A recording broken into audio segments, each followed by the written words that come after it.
Super Dave here for another review.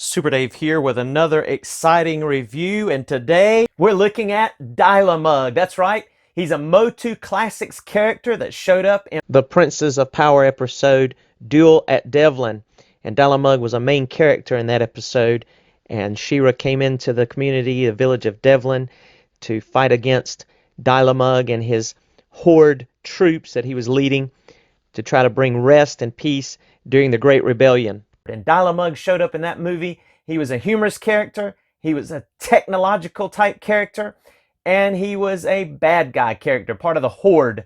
So we're going to look at Dylamug today. Let's check him out. This character was a part of the 10th anniversary of the Masters of the Universe Classics line from 2008-2018, and it kept going from there for a little longer, but there is our Dylamug.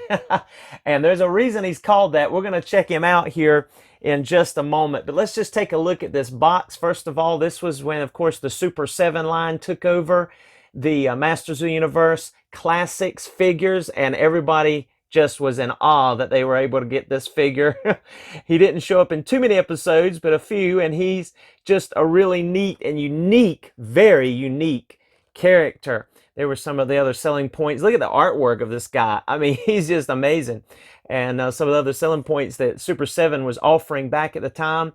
But there is the bio card. If you want to look at that, you can pause it and read it now. Let's go ahead and break open this box and check out Dylamug. And here we are in the Horde lair, where all of these characters have come out to greet their new recruit, Dylamug. They're all coming out to check him out, to see what he's all about. Oh wow, look at all of them. They've come all out to check him out, to see who he is and what he's all about. See, Dylamug was from the planet Robotica, an all-robot planet. A planet of all robots, sentient robots. And it's the same planet that Roboto was from. And if you remember the Filmation cartoon where Roboto crash landed on Eternia, and they found him in Modulok back there. That's right. Galen Nycroft, Modulok, found him and was going to reprogram him to work for the Horde, Roboto. And, of course, Man-at-Arms and He-Man were able to intervene. Well, so Dylamug wasn't so lucky. Horde found Dylamug and reprogrammed him. Instead of being a diplomat from Robotica, he became a leader of some Horde troops in the area of the village Devlin. And he was just reprogrammed to thrive on doing evil acts. And so he's really a cool looking figure. So let's go ahead and check out his accessories. The first thing that our Dylamug comes with is this Horde insignia.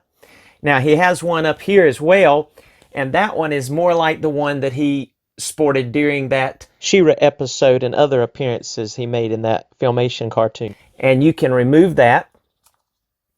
Pops right off. That's more the Filmation version that he wore. And you can put the more classics and comic book popular style on his forehead there.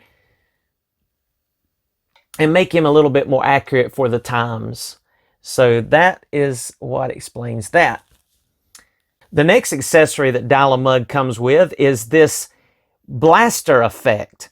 If you look really close up here, you see the blasting looking paint that's coming out from around that insignia. And that kind of fits in more with this one. As you can see, like the nose comes down. So it's coming from the insignia, it's blasting from it, and it has that same paint on the end piece where it's blasting and hitting whatever he wants to shoot at. And that simply, you take your Dylamug, you unplug that insignia there, and you can plug that directly in there. And now your Dylamug can send a blast at his foes. There we go. Now what really makes this figure unique and makes him Dylamug is you can dial different kinds of eyes for him. That's right, you can dial in different looking eyes. Look, that one looks like he's winking at you. That one looks like he's kind of scared. Oh no. You can even dial his mouth, make him a frowny face. Let's see, there we go. Make him mad. Or you can have him smiling like he's all shy and embarrassed. But Dylamug was very smart. He was a very brilliant, just a very brilliant mind, his programming. And you can see all those transistors and all that stuff. It kind of almost gives you the, you know, the feel of Lost in Space, Danger Will Robertson. But he's really cool. He's got all those transistors. They went in a lot of detail. Each of those individual little domes that are over those transistors or fuses or whatever they are to make him work. That one almost looks like a squiggly tail LED light or fluorescent, the fluorescent ones before the LEDs. But anyway, this is just a really cool figure. Let's go back to the yelling mad head here. We're going to get it. Yeah, there we go. But he is really cool. So now let's look at Dylamug's articulation. Let's check out Dylamug's articulation right quick here. And of course, we've gone over the face. We'll go ahead and do the arms. You can go ahead and just about get a full 360. You're just going to have to go back and forth with it because of these little rubber pieces that are attached. But they really don't hinder much. He's able to go above 90 degrees there, which is really good.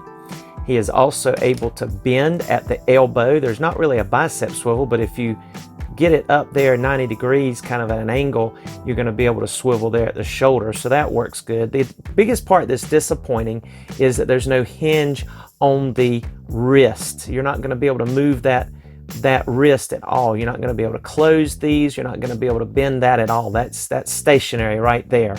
That's the only thing that really is disappointing to me on this figure. But other than that, he does really well. He's able to get just about any motion you'd want as far as his arms, bending that elbow all the way up. I mean, look at that. It really comes up high there. So that's really good. And of course, here you are going to have not really an ab crunch, but the ability to bend forward all the way and even bend back if he wants to look up. So that's pretty handy and practical. And then, of course, he's able to kick up that far with that leg, that robotic leg. He's able to kick all the way back if he wants to. And so always has a Star Wars you know, type look to it in a way. It doesn't bend his knees very much. It's just a single joint, and that's as far as it goes. It'll actually bend about as far forward as it will back. It's just very little bit there on that. But he does have a thigh cut, if you want to call that a thigh. He does bend, he does turn here, so that's kind of cool. And then as you look at his feet, they are very flexible, and they also have a pin hole there in the bottom, a peg hole, I should say. But that's very flexible, and it rotates, and because of this up here actually. And then look at the rockers. He actually has really good rocker joints. You get some good rocker motion. Here we go, get where you can see it. So overall, I think Dylamug has some pretty decent articulation. The biggest disappointment, again, is just this inability to pose these wrists on his claws. And even the fingers would have been cool, as big as he is. One more thing we'll mention in the articulation is he does turn at the, I don't know if you'd call that his neck or his waist, but he does turn there. And just so if you're wondering, there is not any kind of split or any motion here at these turns there. They will, of course, bend as we went over, but that is cool as well, that he'll spin all the way around. So that's really cool. Just wanted to bring that out right quick. But this is a really cool figure. Very unique. Very awesome. He's going to be able to get some good articulation poses here. Like he's coming at you. Hurrah! He's coming at you big time. Go ahead and flip that off. He's coming at you. Ah! He can lunge forward. He's looking cool, looking really good. That is when it would have been so cool if you could have, even if they had done like bendy fingers where you could have bent out one for him to point forward and demand or order one of the horde troopers to go after She-Ra. But and he's almost in a running pose there, which is really cool. That looks good. But this figure is just dynamic. I think it's very unique. It's one of those figures, again, they just didn't think we would be able to ever get in this line. And when you go back and see that movie, they're almost in like a tavern, you know, in that town of Delvin. And the rebellion there, the Great Rebellion, is heating up. And of course, She-Ra leads a group out to overtake that in the rebellion. So it's just a really good backstory for this character. And the fact that he has his personality and that he's mean and he's just, you know, a robot. And wouldn't it be cool to have him and Roboto go at it, you know, go against each other, especially being that they're from the same planet.